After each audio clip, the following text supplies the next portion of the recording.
पिछले क्लास में हम लोगों ने क्या देखा था? एवरेज वेलोसिटी, ठीक है ना? एवरेज वेलोसिटी देखा था। आज क्या देखेंगे? Instantaneous velocity. इंस्टैंटेनियस वेलोसिटी क्या है? तो मैंने लिखा है instantaneous rate of change of position of A particle is called instantaneous velocity. अब इसको सिर्फ समझना है तो जरा ये देखते हैं। ए particle is moving along x axis, क्या मैंने लिखा है t1 टाइम में इसका पोजीशन क्या है? x1 और t2 टाइम में इसका पोजीशन x2, राइट? ये particle is moving along x axis. अच्छा बताओ, तो कल हमने जो बताया था चेंज इन पोजीशन कितना है? चेंज इन पोजीशन हाँ, कल हमने बताया जो था उसको लिखेंगे x2 माइनस x, और ये कितना मैंने लिखा था? Delta x। Change in position हुआ, और चेंज इन टाइम ये क्या लिखा था? t2 minus t। Change in time, और ये this is equal to t2 minus t1, और इसके लिए क्या लिखा? Delta t। ठीक नहीं? आप देखो instantaneous velocity, instantaneous rate of change of position of a particle is called instantaneous velocity. This is the definition of instantaneous velocity. Yes. अब यहाँ पर मैंने जो लिखा था कल, ये बताओ तो v average velocity along x axis, क्या इसको यही लिखा था? Delta x by delta t, right? yes, क्या ऐसा था? yes sir, ये average velocity along x axis. अब देखो, फिर मैंने कहा था कि x और t इसको प्लॉट किया जाए, तो x को इस पर प्लॉट किया और t को इस पर प्लॉट किया। नाउ कि you get A curve like this. इस कर्व का क्या नाम है? पोजीशन लाइन, नहीं? और मैंने कहा था कि यह क्या है? This is the depiction of the variation of the position x with time. Depiction का पिक्टोरियल डिपिक्शन, yes sir, और उसको कहेंगे xt यानी पोजीशन टाइम ग्राफ। यहाँ पर हमने उस चीज को दिखा भी दिया है। ये देखो t1 के कॉरेस्पॉन्डिंग पार्टिकल का पोजीशन p1 दिखाया गया है, और ये देखो x1 पोजीशन, और यहाँ पर देखो t2 के कॉरेस्पॉन्डिंग ये यहाँ पर देखो x2, है ना? तो यहाँ ये डायग्राम में जो बनाया है, क्या यह pa t2 माइनस t1 होगा?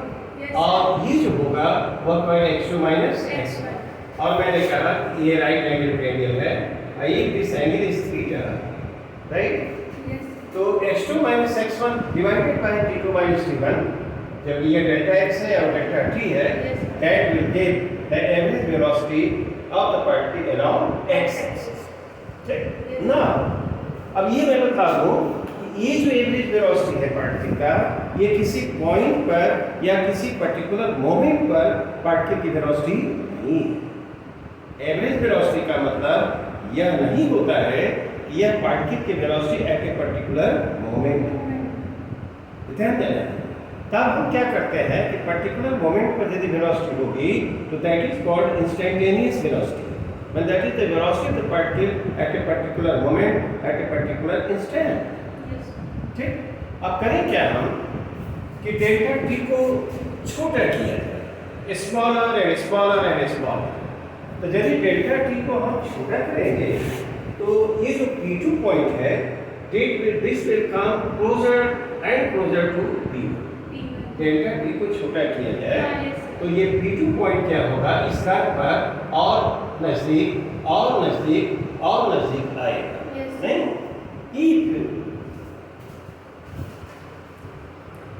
If we consider the situation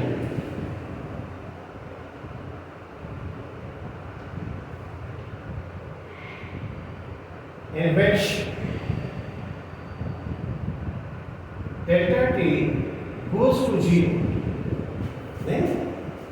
यह बहुत छोटा होता जा रहा है, then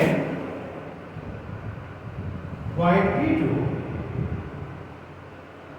will go to p1, yes sir, है ना? तो इसको क्या कहते हैं?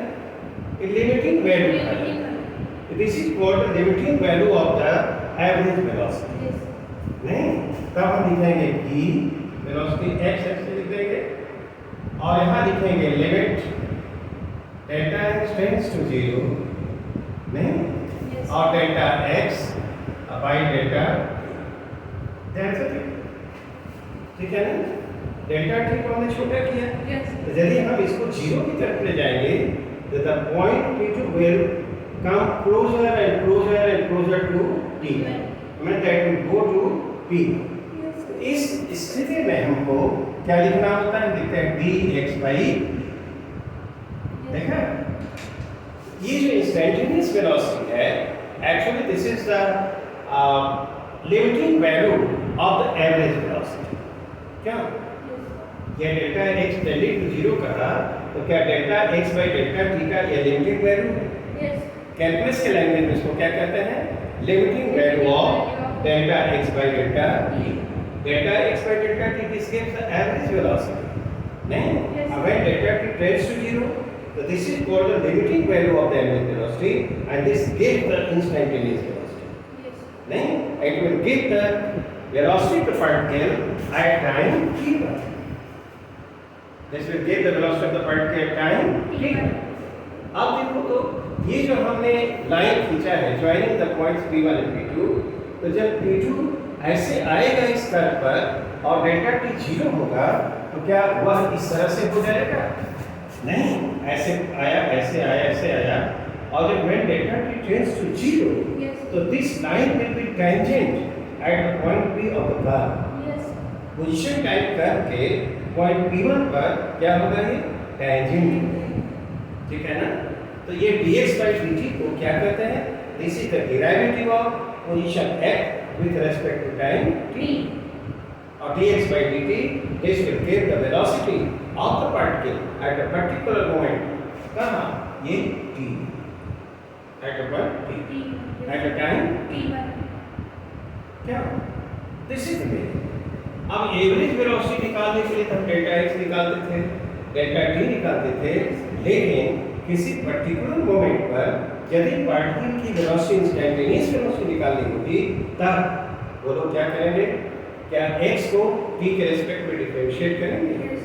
x is given as a function of time t and we differentiate with respect to t, ठीक, तो dx by dt लाएंगे और देन इस पर्टिकुलर मोमेंट पर यह पूछेगा तब उस t ही जो t के फंक्शन के रूप में आएगा तो t का वैल्यू उसमें रख देंगे और उस पर्टिकुलर मोमेंट पर we will get the instantaneous velocity। ठीक, Yes. अब तो यहाँ देखो तो ये भी कर सकते हैं, यहाँ पर ये जो टेंजेंट डाला है तो tan थीटा यहाँ पर टेंजेंट डाला और इसका जो स्लोप है this is called the slope of the curve at point P, इस पर टेंजेंट हमने डाला है ये टेंजेंट t ऑर्डिनेट से थीटा ने बनाया तो ये tan थीटा जो होगा वो क्या होगा, स्लोप, और स्लोप हम बता चुके हैं वो dx by dt। तो dx by dt हम यहाँ पर कहेंगे dx by dt, ये tan थीटा है और tan theta will give the velocity of the particle, instantaneous velocity of course that is at this moment। ठीक है ना। Yes. तो यदि हमको इस टेंजेंट जो एंगल बना रहा है थीटा बाजू को तो क्या इस मोमेंट पर हम जान सकते हैं कि पार्टिकल की वेलोसिटी क्या है? यस, पोजीशन टाइम का दिया रहेगा, किसी पर्टिकुलर पॉइंट पर जो टेंजेंट डालोगे उसका जो टेंजेंट डाला और यह टेंजेंट t ऑर्डिनेट से यदि एंगल थीटा बना रहा है तो tan theta will equal to dx by dt। Yes. नहीं, अब इसको हम क्या कहते हैं, ये कुछ और नहीं स्लोप है, slope of the curve at e। नहीं, Yes. ठीक है ना, ये this is called slope of the curve at t। T. ठीक, and this gives the velocity of the particle. Particle. अब यहाँ पर एक चीज देखना है, instantaneous velocity, this is called instantaneous.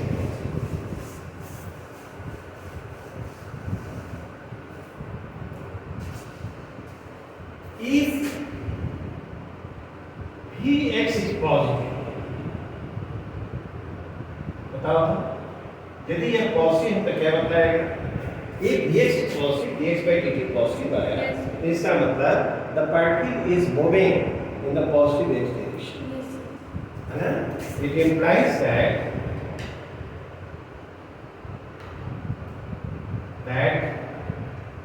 the particle is moving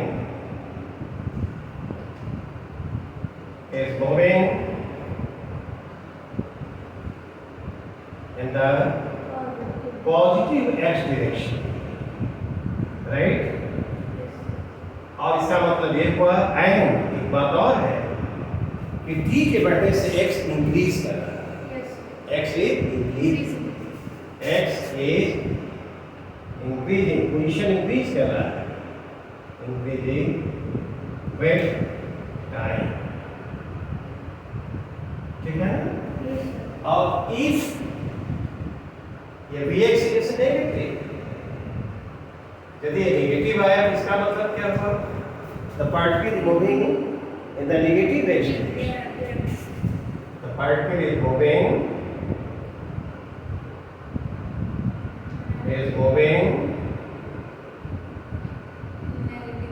in the negative x direction. क्यों? Negative x direction. Okay? और इसका मतलब ये भी हुआ कि t के साथ एक पोजीशन क्या कर रहा है? डिक्रीज कर रहा है। Position x is decreasing with time.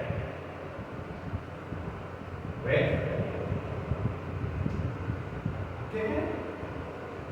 नहीं? ये भी वेक्टर क्वांटिटी है। आप देखो तो हम लोगों ने क्या कंक्लूड ही किया कि एवरेज वेलोसिटी का यह लिमिटिंग वैल्यू है, नहीं? And this gives the velocity of the particle at a particular moment. मैंने समझाया है कि एवरेज वो जो दिया जाता है, जिसे हमने बताया था, सपोज करो कि हमारे ये चार स्टूडेंट्स में बैठे हों और उनकी हाइट को मेजर किया जाए और सबको एडप्ट किया जाए और उनके नंबर से डिवाइड कर दिया जाए, तो that gives the average height of the students in the class. Actually this is not the height of a particular student of the class, ठीक है ना? तो उसी तरह से यह जो एवरेज वेलोसिटी है, यह पर्टिकुलर मोमेंट पर पार्टिकल की वेलोसिटी नहीं है, लेकिन ये जो इंस्टेंटेनियस वेलोसिटी है, this is the velocity of the particle at a particular moment. इस चीज को एक एग्जांपल से देखते हैं, नहीं? जैसे मान लो a particle is moving along x axis. A particle is moving along x axis. Along x axis. Its position varies with time. Position varies with time. Time के साथ बदल रहा है। As x is equal to 2t square plus 4t plus 8, ठीक है? x metre में है और टाइम की क्या है? सेकंड, ठीक? Fine one average velocity of the particle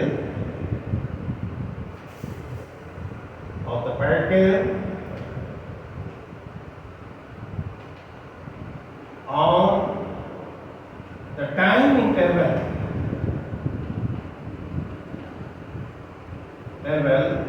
0 to 4 seconds, ठीक है?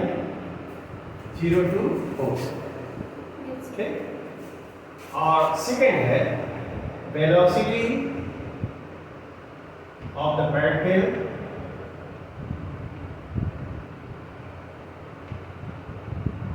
at t equal to 2 seconds। ऐसे पूछा जाए तो बताओ, तो एवरेज वेलोसिटी के लिए क्या करोगे? एवरेज वेलोसिटी निकालना है, इनिशियल पोजीशन निकालो x1, तो t0 पर t0 पर पोजीशन क्या होगा 8 मीटर, राइट। और x2 फाइनल पोजीशन बताओ, t4 सेकंड उसका पोजीशन क्या होगा 2 4 का स्क्वायर प्लस 4 4 और ये 4 प्लस 8, ये क्या हुआ 32 16 8। बोलो ये कितना हो जाएगा, ये 48 8 56 हो गया, ये 56 हो गया, 56 हो गया, नहीं। तो बताओ डेल्टा x कितना आ गया, x2 minus x1 final position minus initial position, तो 56 और माइनस 8 है ना, ये बोलो कितना हुआ 48 मीटर, ठीक। डेल्टा t बोलो क्या हुआ t2 माइनस t1, तो t2 माइनस t1 क्या होगा t2 4 है, फाइनल टाइम है, इनिशियल टाइम है, क्या 4 सेकंड हुआ, राइट। बताओ ही एवरेज x ये कितना हो गया delta x by delta t, हाँ delta x by delta t, क्या हमने सीखा है, yes sir, and this is equal to 48 by 4, 4, ये क्या होगा बोलो 12 मीटर पर, ठीक। इस दिए हुए टाइम इंटरवल पर पार्टिकल की जो एवरेज वेलोसिटी होगी यह। अब देखो पूछा है कि particular moment, the particular moment velocity का इंस्टेंटेनियस वेलोसिटी है। इंस्टेंटेनियस वेलोसिटी जब वेलोसिटी का है, इंस्टेंटेनियस वेलोसिटी का है, तो उसका मतलब सेम, इंस्टेंटेनियस वेलोसिटी को ही सिर्फ वेलोसिटी, ठीक। जब सिर्फ वेलोसिटी कहा जाए तो इसका मतलब क्या होता है इंस्टेंटेनियस वेलोसिटी। तब बोलो तो vx क्या लिखो इंस्टेंटेनियस वेलोसिटी, क्या dx by dt, नहीं, x को t के रिस्पेक्ट में हम डिफरेंशिएट करेंगे, तो डिफरेंशिएट करना तो हमने सीखा है, बताओ d dt, यहाँ पर क्या लिखना है x as a function of time t 2t square plus 4t plus 8, ऐसे ही बोल दो, क्या 2 और इसका t स्क्वायर का 2t होगा, क्यों नहीं, और t का t के रिस्पेक्ट में डिफरेंशिएशन 1 होगा, और 8 का क्या हुआ 0, तो ये 4t प्लस 4, क्या वेलोसिटी फंक्शन ऑफ टाइम की हमने निकाल लिया, राइट।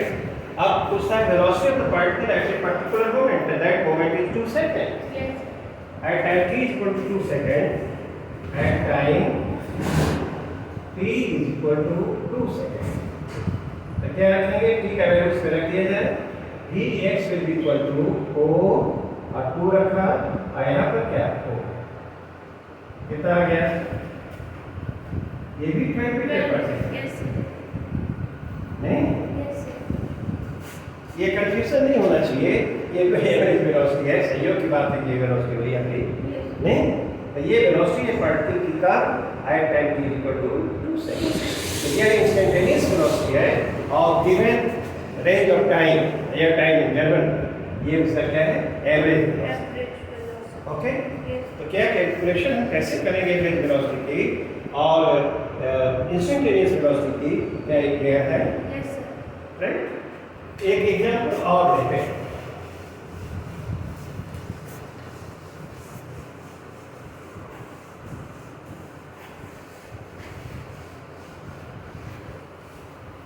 ये particle moving along x axis, right, a particle is moving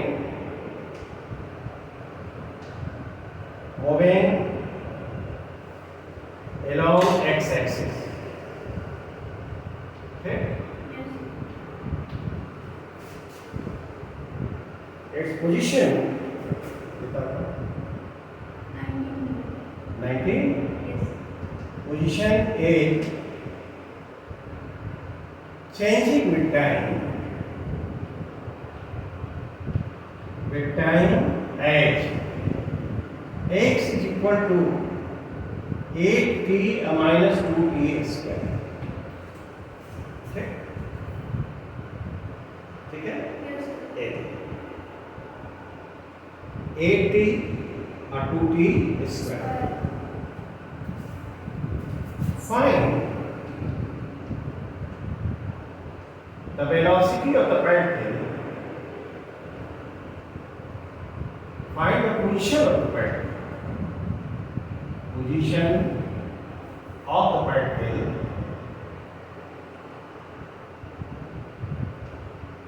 when its velocity is g. Velocity is when its velocity is g. तो क्या करेंगे?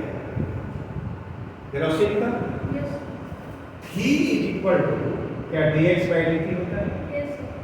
नहीं, यहाँ पर x as a function of time t दिया हुआ है। Yes, sir. हम यहाँ दिला दें x in metre and time t is second.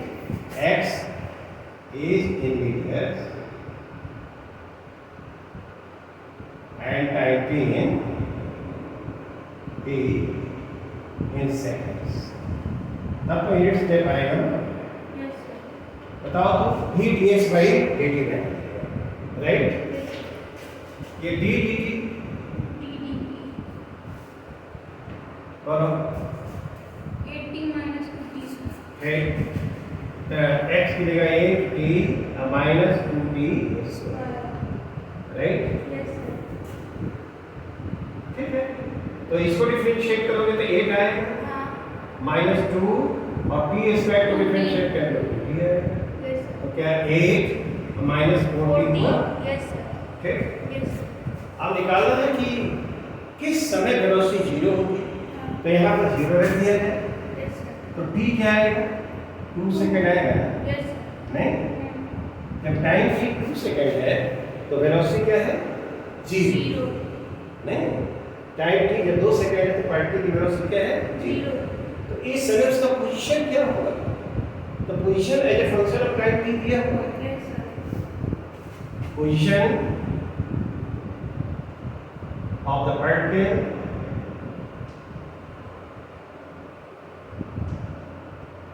x is equal दिया हुआ है कैसे? 8t माइनस बोलो 2t square Yes, sir. At t is equal to 2 second. x क्या होता है? बोलो 16 minus हाँ, राइट, तो t के 2 सेकंड 8 और 2 minus 2 2 और 2 का स्क्वायर, ये क्या रहेगा? 16 16 minus हाँ 8. माइनस 8 कितना है ये? 8 नहीं, Yes. जिस समय वेलोसिटी उसकी क्या है? जीरो। 2 सेकंड में उसकी वेलोसिटी क्या है? जीरो है। तो उस पार्टिकल का जो पोजीशन है वो क्या है? 8 मीटर। क्लियर? Yes, sir. अच्छा, यही पैराग्राफ करते हैं। Find the average velocity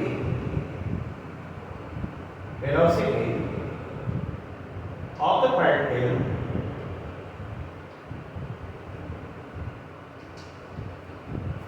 on the time interval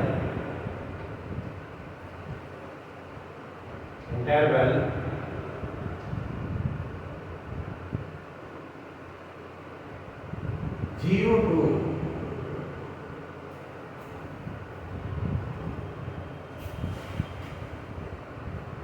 4 seconds।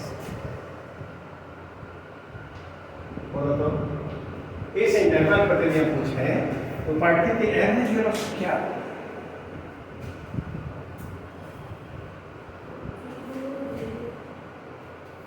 है? x कितना दिया हुआ है? x तो 8t माइनस 2t स्क्वायर क्या? हाँ. तो x1 इनिशियल पोजीशन क्या होगा? 0. 0 होगा, ठीक है। हाँ. x2 फाइनल पोजीशन क्या होगा? 8 4 है Yes, sir. और माइनस 2 4 plus 4 का स्क्वायर, ये क्या होगा? 32 माइनस minus 30. हाँ ये 0 नहीं, तो t समय पर जब टाइम t था तब उसका पोजीशन 0 था और 4 सेकंड पर भी उसका पोजीशन क्या होगा 0 होगा, यानी वह पार्टिकल वहीं आ गया है जहां पर वो था। इनिशियल पोजीशन और फाइनल पोजीशन सेम है, ठीक है ना? Yes, तो sir. बताओ तो उसका डिस्प्लेसमेंट क्या हुआ, चेंज इन पोजीशन क्या हुआ, चेंज इन पोजीशन बोलो, change in position x2 minus position change in position बोलो, डेल्टा x क्या होगा, x2 माइनस x1 क्या हुआ, 0 हुआ। हाँ ये 0 हुआ और डेल्टा t कितना हुआ, डेल्टा t सर होगा 4। हाँ ये होगा 4 और माइनस 0 क्या 4 सेकंड हुआ। बोलो तो Yes. पार्टिकल की एवरेज वेलोसिटी क्या हुई 0। इस रेंज पर, हाँ ये हो जाएगा। क्यों ऐसा हुआ, इनिशियल पोजीशन और फाइनल पोजीशन सेम है, Same. इसका मतलब डिस्प्लेसमेंट उसका 0 है, डिस्प्लेसमेंट उसका 0 है। तो डिस्प्लेसमेंट 0 है तो ये बताओ ये वेलोसिटी क्या होगी, एवरेज वेलोसिटी 0। राइट, ठीक है। और इस पर हम कल की बात करेंगे नेक्स्ट क्लास में। हम लोगों ने केवल देखा कि एवरेज वेलोसिटी और इंस्टेंटेनियस वेलोसिटी में क्या डिफरेंस है। क्लियर? Yes. थैंक्स।